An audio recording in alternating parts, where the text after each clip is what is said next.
equals does your device need fixing? We offer a free diagnosis. We pick up and deliver right to your door, no calls or travel needed. We send you a quote before repairing, and only go ahead if you approve it. Easy, transparent, and professional. Link in description. To start, unplug your Dyson SV17.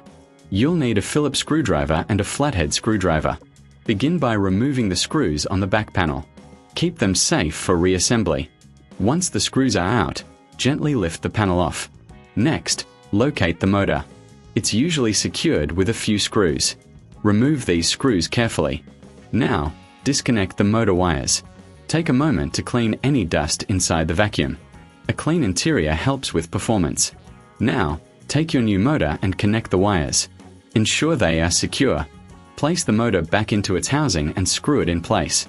Reattach the back panel, ensuring it fits snugly. Replace the screws you removed earlier. Finally, plug in your Dyson and test it.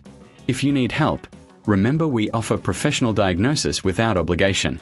Enjoy pickup and delivery at your home, so no calls, no travel.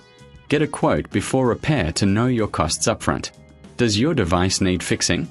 We offer a free diagnosis. We pick up and deliver right to your door, no calls or travel needed.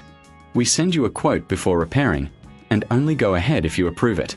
Easy, transparent, and professional. Link in description.